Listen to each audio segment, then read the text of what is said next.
নমস্কার বন্ধুরা, রিতার রোজনামচার আরেকটি নতুন পর্বে সবাইকে জানাচ্ছি অনেক অনেক স্বাগত। সকালবেলায় চলে এসেছি রান্নাঘরের টুকটাক কাজকর্ম যেগুলো ছিল সবই গুছিয়ে নিয়েছি। আর এখন তৈরি করছি মেয়েদের জন্য ব্রেকফাস্ট। কালকে একটু ওই যে বললাম মেলায় গেছিলাম কেনাকাটা করতে, আর এত অসুস্থ লাগছিল যে সারাদিন মানে এত ভালো লাগছিল না, একটু মানে সেই যে শুয়ে পড়েছি, আর কোনো কাজে ভালো লাগছিল না। এটাই হয় আমার, আমি কোথাও একটু জার্নি করতে গেলে প্রচণ্ড অসুস্থ লাগে, আর মানে বিছানা থেকে উঠতেই পারি না, এত অসুস্থ লাগে। তো কেনাকাটা করতে বেশ কয়েকটু ঘোরাঘুরি করেছি, তো ওই জন্য সকালবেলা উঠেছি একটু দেরি করে, আর কাজকর্মগুলো করে নিয়েছি, তোমাদের সঙ্গে আর শেয়ার করিনি। তো এখন এই যে মেয়েদের জন্য বানাচ্ছি একটু ম্যাগি। তো ভাবলাম চলো এবার অন্তত ভিডিওটা স্টার্ট করি। দুজনের জন্য দুটো ম্যাগি বানাবো। আর কালকে হচ্ছে মেয়েদের স্কুলে খাতা দেখাবে, আর সেই জন্য একটু ভাবছি, একটু চিন্তায় আছি যে কি করবে না করবে রেজাল্ট। তো সারা বছর তো প্রচুর চাপ থাকে, আর যেহেতু আমি নিজে ওদের পড়াই, আমার একটু মানে প্রেশারটা বেশি হয় যে আমি মানে ঠিকমতো ওদের দেখাতে পেরেছি কিনা, ঠিকমতো লেখা মানে ওরা ঠিকঠাক লিখে এলো কিনা, এটা থাকে। তো মেয়েও ঘুম থেকে উঠে পড়েছে আর খিদে পেয়েছে, তো আমি বললাম চলো একটু ম্যাগি বানিয়ে দিই, ম্যাগি বানিয়ে দিচ্ছি। আর আমরা আজকে রান্না করবো হচ্ছে কুমড়ো শাক, তো ওদেরকে ম্যাগিটা বানিয়ে দিয়ে তারপর ছাদ থেকে একটু কুমড়ো শাক আনবো, কারণ ছাদে গাছের মানে ডগাগুলো, কুমড়োর ডগাগুলো না একদম প্রচণ্ড বড় হয়ে হয়ে ঝুলে ঝুলে পড়েছে, এরপর না খেলে শাকগুলো মানে গাছের ডগাগুলো নষ্ট হবে। তো আমি দুটো ম্যাগিটাই একসঙ্গে বানাতে দিয়ে দিলাম। ওই যে শরীরটা ভালো লাগছে না কোনো কাজ করতে, আর না কোনো এনার্জি পাচ্ছি না। শরীর ভালো না থাকলে না সত্যিই কোনো কাজ করতে একটু এনার্জি লাগে না।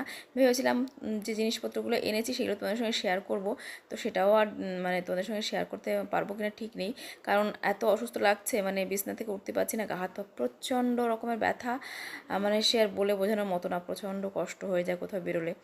আমাকে সবাই বলে মানে আমি কারো বাড়িতে যাই না কেন। আমি সত্যি কথা বলতে জার্নি করতে একদমই পারি না, জার্নি করতে আমার ভীষণ কষ্ট হয়। তো তোমার দাদাকে গরম জলটা দিয়ে দিলাম, আর আমি এখানে ওদেরকে ম্যাগিটা বানিয়ে দিচ্ছি, একটু আমিও একটু গরম জল খাবো। তো তারপরে কিন্তু কাজকর্মগুলো আর কি চালিয়ে নেব। তো দেখো তোমার দাদাকে দেবো জলটা, এদিকে দেখো জলটা দিয়ে এলাম, আর মেয়ে ওই যে ম্যাগি রেডি হয়ে গেছে, তো দুজনকে হাফ হাফ করে দিয়ে দেবো। আর তারপরে ভাতটা বসিয়ে আমি যাব একটু কুমড়ো শাকটা আনতে। তো ওই দুটো পাত্রে নিয়ে নিয়েছি, দুজনকে দিয়ে দেব।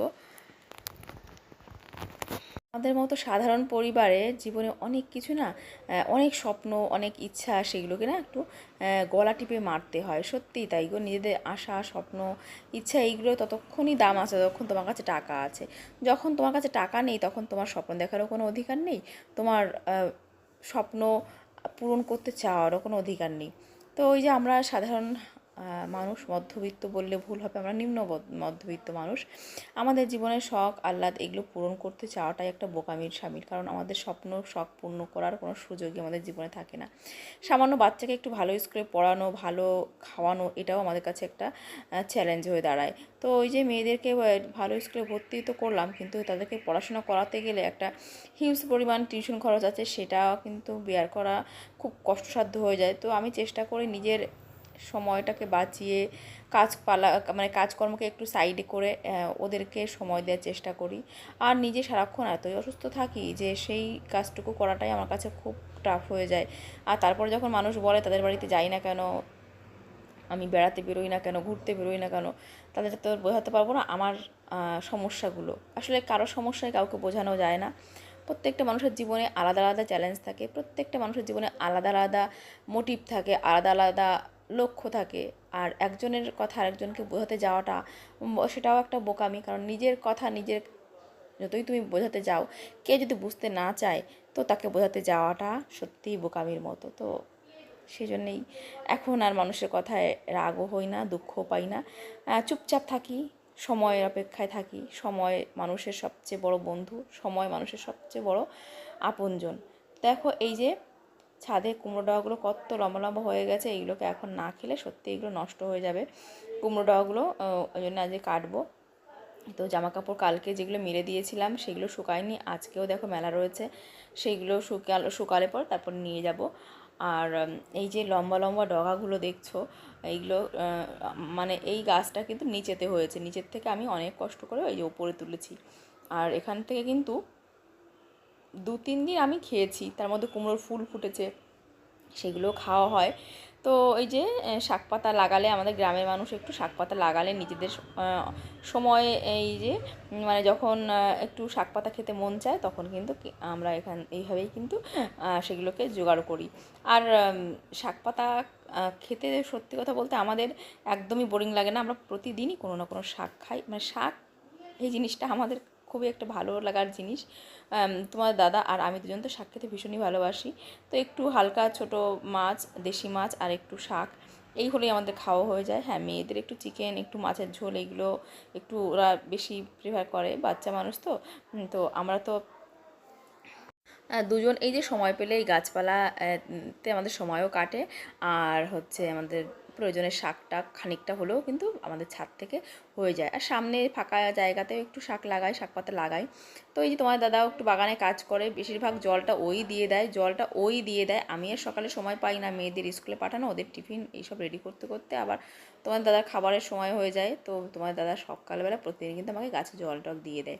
তো দেখো এই যে আমি শাকটা নিয়ে এখন যাব। আর ওপরটায় মানে এত কি বলবো, এখানে যে লেপটা ছিল, এখানে শীতের দিন আমরা যেখানে বসে খেতাম বসতাম, সেটা কিন্তু ওই ওপরে মেয়ের ঘরে নিয়ে গেছি নিচে, ওর বিছনা আর কি পেতে দিয়েছি। তো এখন এই যে শাকটাকে কুটে রেখে দেবো।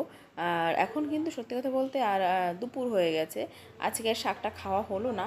আজকে অন্য কিছু রান্না হবে, কারণ শাক খাওয়ার টাইম আজকে হবে না। তো দেখো সকালে রান্নাবান্না হয়ে গেছে, খাওয়া দাওয়ার পর আমি কিন্তু এখন এই যে করছি হচ্ছে শাকটাকে রান্না করব। কারণ তোমার দাদা হঠাৎ করে বেরিয়ে গেল, ওর একটা নেমন্তন্ন আছে, একটা প্রয়োজনে বেরোলো।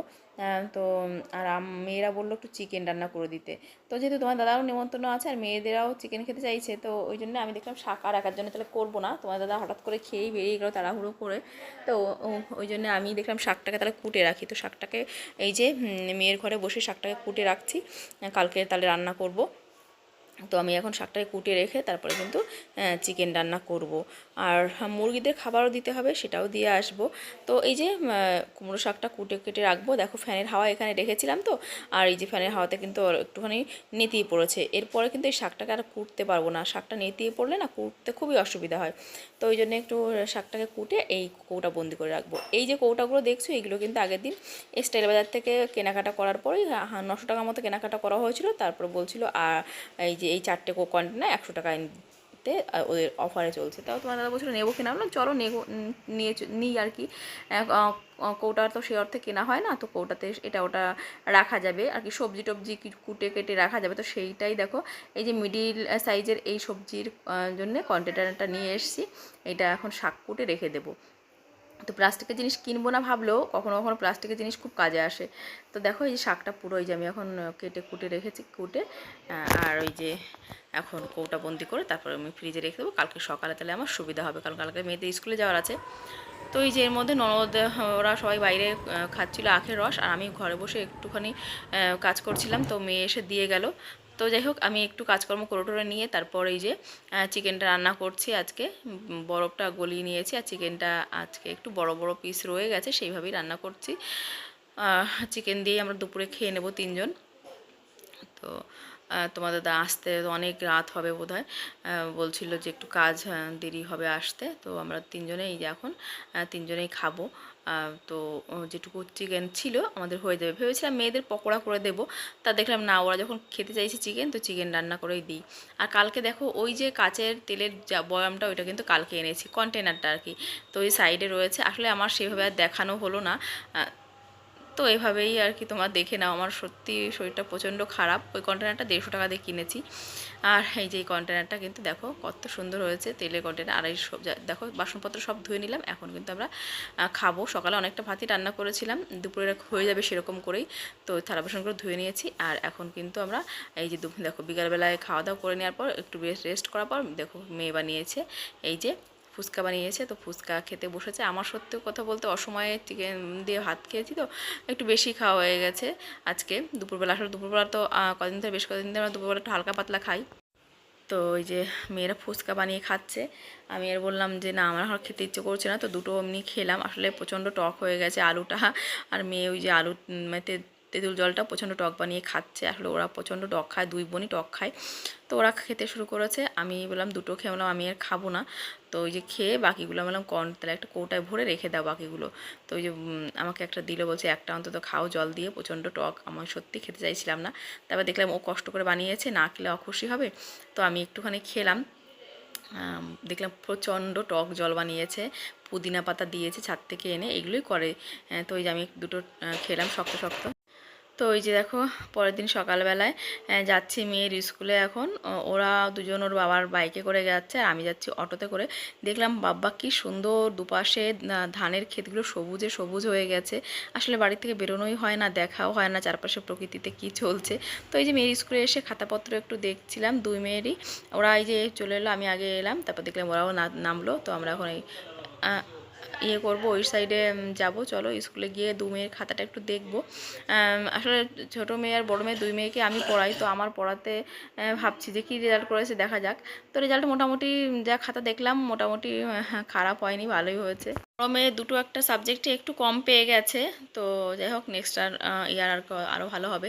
তো দেখো এখানে সায়েন্স সাবজেক্ট ভালোই পেয়েছে মোটামুটি, তবে ম্যাথসে আরেকটু ভালো করতে হতো। তো যাই হোক খাতার রেজাল্ট দিলে তোমাদের অবশ্যই দেখাবো। 24 তারিখে রেজাল্ট দেবে। তো মেয়ে কী হয় এবার দেখা যাক, আরও কিছু হতে পারে কিনা। ছোটো মেয়ের খাতা এইটা, আর বড় মেয়ের খাতাটা হচ্ছে ওদের ক্লাসে যাব। তো ক্লাসে গিয়ে দেখলাম এই যে ওর বাবা ওরা খাতা দেখছে। তো কেমিস্ট্রি রেজাল্টটা একটু খারাপ হয়ে গেছে, শর্ট কোশ্চেনগুলো একটু প্রবলেম হয়ে গেছে। ঠিক আছে, দেখা যাক পরের বছর আবার ভালো হবে। আর 24 তারিখে রেজাল্ট দিচ্ছে, নিশ্চয়ই তোমাদের সঙ্গে শেয়ার করবো। চলো।